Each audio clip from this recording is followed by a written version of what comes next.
नमस्कार। मैं देख रहा हूं आज एक बार फिर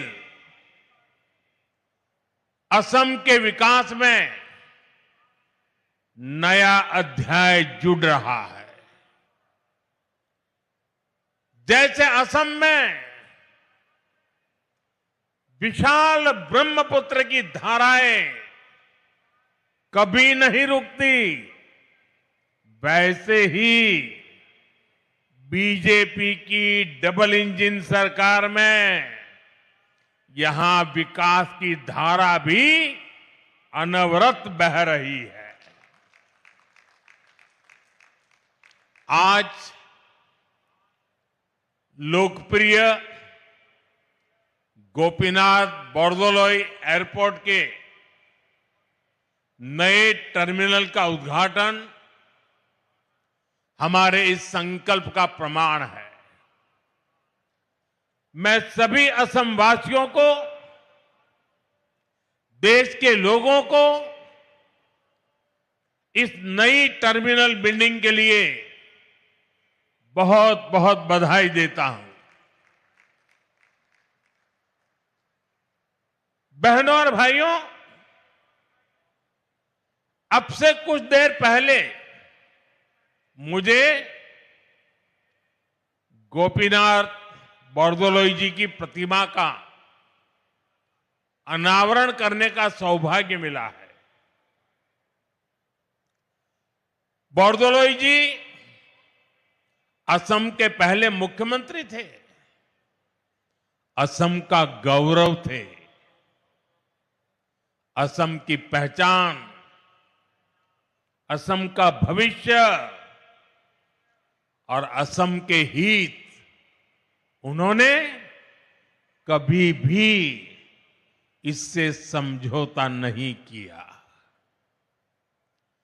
उनकी ये प्रतिमा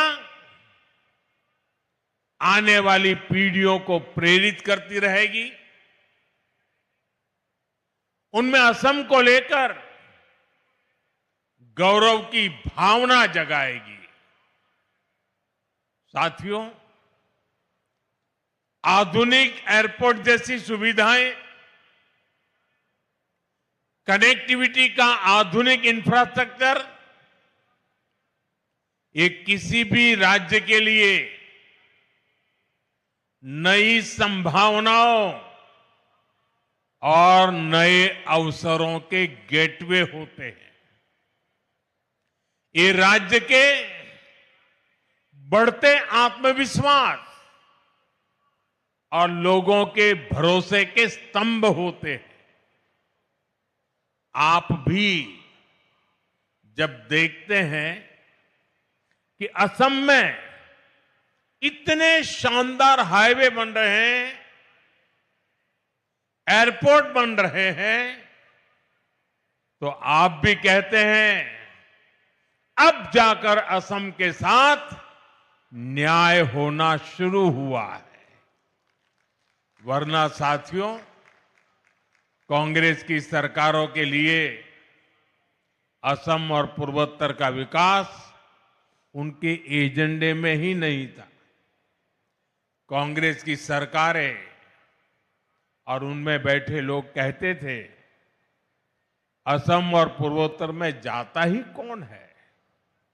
कांग्रेस कहती थी असम को, पूर्वोत्तर को आधुनिक एयरपोर्ट की, हाईवेज और बेहतर रेलवेज की जरूरत क्या है। इसी सोच की वजह से कांग्रेस ने दशकों तक इस पूरे क्षेत्र की उपेक्षा की। साथियों, कांग्रेस 6-7 दशक तक जो गलतियां करती रही और मोदी एक एक करके उसको सुधार रहा है। मोदी कहता है, कांग्रेस वाले नॉर्थ ईस्ट जाएं या न जाएं, मुझे तो नॉर्थ ईस्ट और असम आते ही अपने लोगों के बीच होने का एहसास होता है। मोदी के लिए असम का विकास ये जरूरत भी है, जिम्मेदारी भी है और इसकी जवाबदेही भी है।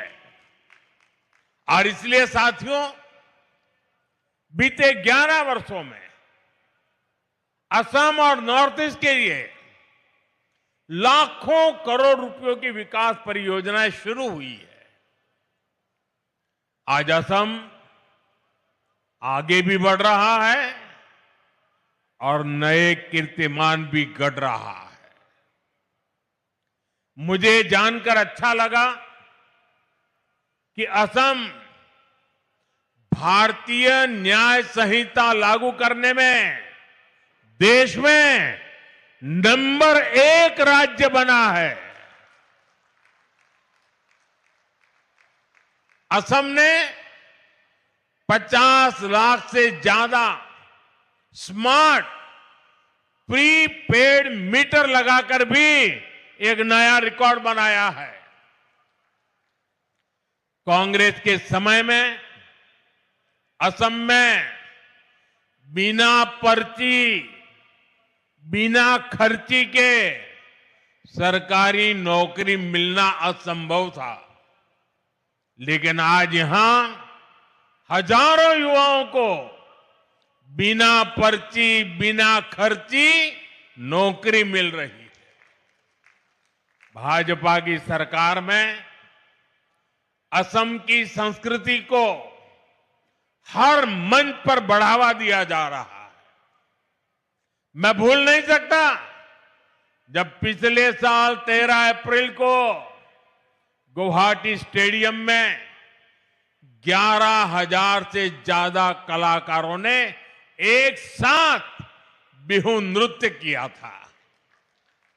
इस घटना को गिनीज वर्ल्ड रिकॉर्ड में दर्ज किया गया है। ऐसे ही नए रिकॉर्ड बनाते हुए असम तेजी से आगे बढ़ रहा है। साथियों, अब इस नई टर्मिनल बिल्डिंग से गुवाहाटी और असम की क्षमता और ज्यादा बढ़ जाएगी। इस टर्मिनल पर हर साल करीब 1.25 करोड़ से ज्यादा यात्री सफर कर सकेंगे, यानी बड़ी संख्या में पर्यटक भी असम आ सकेंगे। श्रद्धालुओं के लिए मां कामाख्या के दर्शन की सुविधा भी आसान हो जाएगी।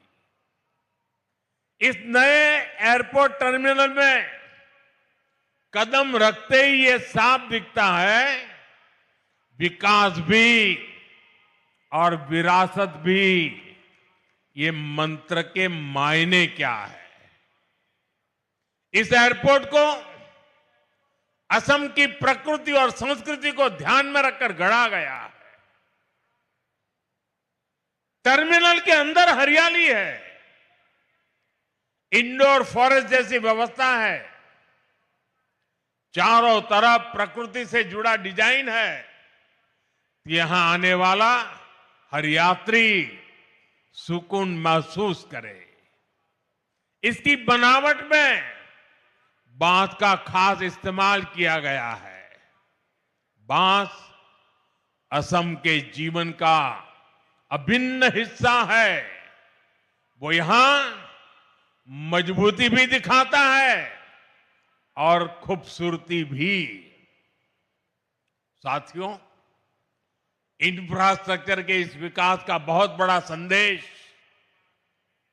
भारत की विकास यात्रा की पहचान बन रहा है।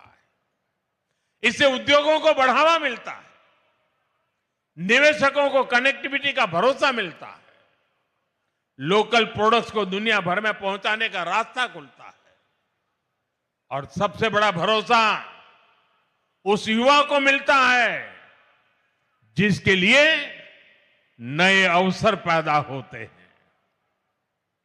और इसलिए आज हम असम को असीम संभावनाओं की इस उड़ान पर आगे बढ़ते देख रहे हैं। साथियों, आज भारत को देखने का दुनिया का नजरिया बदला है और भारत की भूमिका भी बदली है। भारत अब दुनिया की तीसरी सबसे बड़ी अर्थव्यवस्था बनने जा रहा है। 11 साल के भीतर भीतर ये कैसे हुआ? साथियों, इसमें बहुत बड़ी भूमिका आधुनिक इंफ्रास्ट्रक्चर के विकास की है। भारत 2047 की तैयारी कर रहा है। विकसित भारत के संकल्प को सिद्ध करने के लिए हम इंफ्रास्ट्रक्चर पर फोकस कर रहे हैं और सबसे अहम बात यह है कि विकास के इस महान अभियान में देश के हर राज्य के हर क्षेत्र की भागीदारी है। हम पिछड़ों को प्राथमिकता दे रहे हैं। देश का हर राज्य एक साथ प्रगति करे और विकसित भारत के मिशन में अपना योगदान दे। साथियों, आज असम और पूरा नॉर्थ ईस्ट भारत के विकास का नया प्रवेश द्वार बन रहा है। मल्टी मॉडल कनेक्टिविटी के संकल्प ने इस क्षेत्र की दिशा और इसकी दशा दोनों बदली है।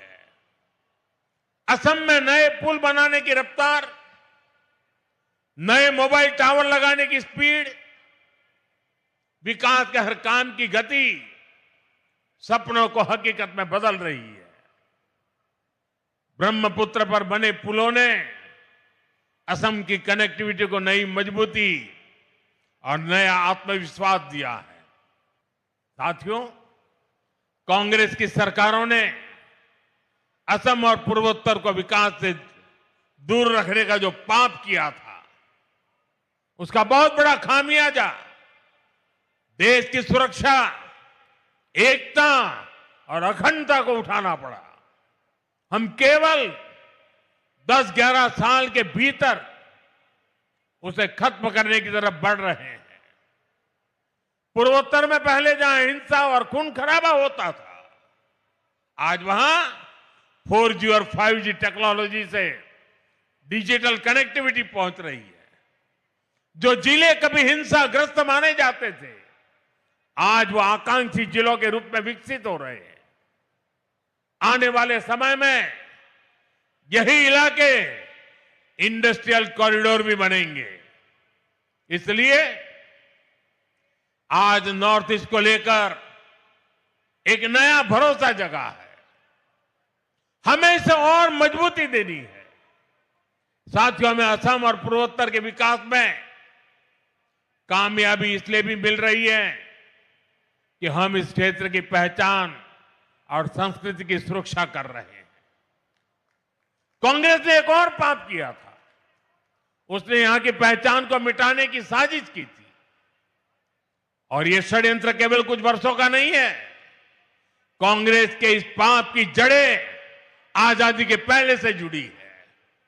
वो समय जब मुस्लिम लीग और अंग्रेजी हुकूमत मिलकर भारत के विभाजन की जमीन तैयार कर रहे थे, उस समय असम को भी अविभाजित बंगाल का यानी ईस्ट पाकिस्तान का हिस्सा बनाने की योजना बनाई गई थी। कांग्रेस उस साजिश का हिस्सा बनने जा रही थी। तब बोरदोलोई जी अपनी ही पार्टी के खिलाफ खड़े हो गए थे।